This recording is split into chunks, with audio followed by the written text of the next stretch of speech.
जिनका देश के आजादी में जीरो कंट्रीब्यूशन रहा है, आज वही सबसे बड़े देशभक्त बने हुए हैं। ये संगठन का आरएसएस का कोई योगदान रहा है? कहाँ गया 5 ट्रिलियन का हमारा इकोनॉमी? जो केंद्र में सरकार है वो तो खाली प्रचार ही करती है ना, हर बार तो बता ही देते हैं। 2022 में बुलेट ट्रेन चलेगा। आप बताओ बुलेट ट्रेन चला कि नहीं चला?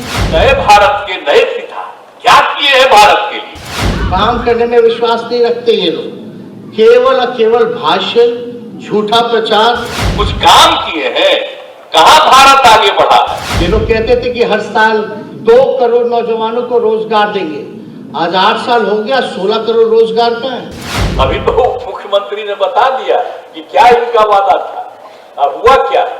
हम इतना जरूर बताना चाहेंगे कि माननीय मुख्यमंत्री जी के नेतृत्व में हम लोगों को काम करने का मौका मिला है और ये देश के सबसे अनुभवी मुख्यमंत्री हैं और हर एक स्थिति को उन्होंने देखा है और हम लोग सब लोग इनके नेतृत्व में हर दिशा में बिहार के चाहे कोई भी विभाग हो, एक एक चीज़ का काम हम लोग बारीकी से कर रहे हैं, कम रिसोर्सेज होने के बाद भी।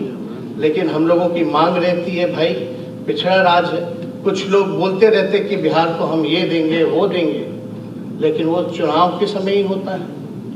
तो हम लोग बोलने वाले लोग नहीं हैं, काम करने वाले लोग हैं। अगर बिहार के प्रति अगर उनमें थोड़ी सी भी श्रद्धा है कि बिहार आगे बढ़े, काम करे, तो हम लोगों की जो मांग है, माननीय मुख्यमंत्री जी ने कई बार केंद्र सरकार से मांग की है कि बिहार को विशेष राज्य का दर्जा मिले या विशेष पैकेज मिले। इस पे केंद्र सरकार को ध्यान देने की जरूरत है। और माननीय शिक्षा मंत्री जी तो इनडायरेक्टली बोल गए इतिहास के बारे में, तो हम तो खुल करके बोलते हैं। कुछ लोग जो हैं, जो अंग्रेजों के गुलाम रहे हैं, जिनका देश के आज़ादी में जीरो कंट्रीब्यूशन रहा है, आज वही सबसे बड़े देशभक्त बने हुए हैं। हम खुल के कहना चाहते हैं, जीरो कंट्रीब्यूशन है। और देश के इतिहास को बदलना चाहते हैं। अब देश के इतिहास को कितना भी लोग कोशिश कर ले, लेकिन हम लोगों के रहते हुए, समाजवादियों के रहते हुए देश का इतिहास हम लोग बदलने नहीं देंगे। जो देश का इतिहास वाकई में सबके सामने, अब कौन क्या कहता है नहीं कहता। अब बताइए 2022 का बड़ा जिक्र होता था कि 2022 में जो है भारत का इकोनॉमी 5 ट्रिलियन हो जाएगा। यहाँ सब लोग पढ़े हुए लोग हैं, सब लोग शिक्षा से जुड़े हुए हैं। आप बताइए, लोग भूल गए। आप आज तो खत्म हो गया 2022, आज के बाद खत्म हो जाएगा, लेकिन देश की आर्थिक स्थिति क्या है? कहाँ गया 5 ट्रिलियन का हमारा इकोनॉमी? आप देख लीजिए आज क्या स्थिति है। जो था बेहतर उसको भी बर्बाद कर दिया गया। किसानों का आय दुगना कर देंगे 2022 में। आप वाकई में जाइए, बहुत ऐसे यहाँ हमारे साथी होंगे मौजूद जो किसान परिवार से संबंधित होंगे। आज जरा उन परिवार में जरा पता करके देखिए कि देश का किसानों का आय दुगना हुआ कि नहीं हुआ। 2022 में बुलेट ट्रेन चलेगा। आप बताओ बुलेट ट्रेन चला कि नहीं चला? क्या हो रहा है? केवल बेचा जा रहा है, लोगों के सपने बेचे जा रहे हैं। काम करने में विश्वास नहीं रखते ये लोग, केवल और केवल भाषण, झूठा प्रचार और इन्हीं चीजों में रहते हैं। 2022 तक पक्का घर दे देंगे। भाई पुराना योजना जो इंदिरा आवास योजना तो पहले से चल रहा, लेकिन इन्होंने कौन सा काम किया है? कौन से नए लोगों को, गरीबों को? आज भी जाइए, गरीब जो है स्लम एरिया है, जिनका कई लोग भूमिहीन है, घर नहीं है, कहाँ तक इन लोगों ने पक्का मकान देने का काम किया? तो हम लोग तो पूछेंगे। ये लोग कहते थे कि हर साल 2 करोड़ नौजवानों को रोजगार देंगे। आज 8 साल हो गया, 16 करोड़ रोजगार का है, नौकरियां क्या है 16 करोड़? इनसे जरा पूछिए। और यही लोग हम लोगों से सवाल पूछते हैं कि क्या हो रहा है। ये तो बिहार मॉडल है, नियुक्ति पत्र यहाँ बंट रहा है, तो भारत सरकार भी देखा देखी जो है नियुक्ति पत्र बांटने का काम कर रही है। और आपको बता दें, पहले हमने क्या बोला कि भैया पहले बिहार में कई हजारों नियुक्ति पत्र तो हम लोग बांट दिए।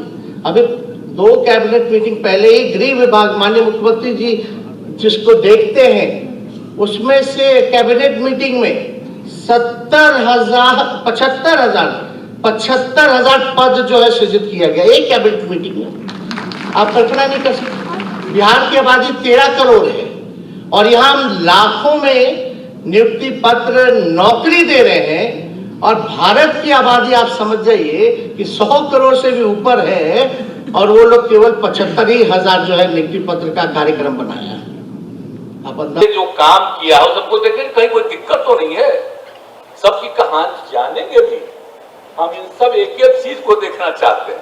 और गरीब गुरबा तबके के लिए तो हम लोगों ने इतना काम किया है, तो ये भी जरा देखेंगे भाई कि जो सबसे गरीब तबके के लोग हैं उनके लिए कहीं और क्या कमी है। तो ये सब चीज भी देख करके और जो करना होगा उसको हम लोग करेंगे। तो भाई हम तो लोगों के बीच में जाते हैं, कोई काम करते हैं। अब आजकल जो केंद्र में सरकार है वो तो खाली प्रचार ही करती है ना, हर बार तो बता ही देते हैं। बेचारे मीडिया वाले भी लोग हम लोगों के मीटिंग में आते हैं, इतना जाते हैं, हम लोगों के साथ बतियाते हैं तो खुश रहते हैं, लेकिन इनका तो जरा सा छप जाता है और उसके बाद कोई छाप सकता है जी। एक तरफा दिल्ली का बिना मतलब का चीज छपते रहता है, कोई काम नहीं। अभी तो मुख्यमंत्री ने बता दिया कि क्या इनका वादा था, अब हुआ क्या? कहीं तो कुछ हुआ नहीं है, खाली प्रचार प्रसार। और आप सोच लीजिए जो आजादी की लड़ाई हुई, और क्या मतलब है जिनको आजादी की लड़ाई से लेना देना नहीं था, जिनके संगठन का आरएसएस का कोई योगदान रहा उसमें, और उससे रिलेटेड लोग ये सब काम करेंगे, कोई मतलब है क्या? आज जिन लोगों ने आजादी की लड़ाई लड़ी, तो हम लोग तो सब भाई इसी सबसे बचपन से, हमारे पिता आजादी की लड़ाई में थे और उसी समय बचपन में जो जन्म तो हम लोगों का हुआ आजादी के बाद, लेकिन एक एक बात बताया थे, एक एक चीज को जाने, बाद में एक एक चीज को देख लिया, हर तरह से जाना। तो कभी जो बापू का योगदान है उसको हम लोग कभी भूल सकते हैं? आप जान लीजिए, कुछ लोगों के गुरु देख रहे थे ना मीटिंग में, राष्ट्रपिता, तो ये वो कौन बोली? सुने ना थे अखबार में जो छपा कि अब राष्ट्रपिता छोड़ दीजिए, नए पिता कोई राष्ट्र के हो जाए। अब जरा सोच लीजिए, नए भारत के नए पिता क्या किए हैं भारत के लिए? कुछ काम किए हैं? कहां भारत आगे बढ़ा है?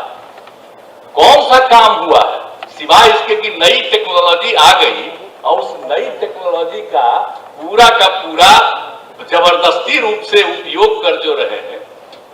और पहले तो मीडिया का है दूसरा था, पक्ष विपक्ष जो भी हो अपना राय बहुत अच्छे ढंग से मीडिया के सारे लोग लिखते थे। आज को तो उनको वही लिखना पड़ता है जो कहा जाता है, वही लिखना पड़ता है, मजबूर है। तो हम क्या करें? कुछ दिन के लिए ऐसी बात है, बाद में जब सभी कुछ सही दिशा में चलेगा तो फिर कोई दिक्कत नहीं। और मीडिया का योगदान कितना बड़ा होता है, हम लोग तो बचपन से देखे हैं जी।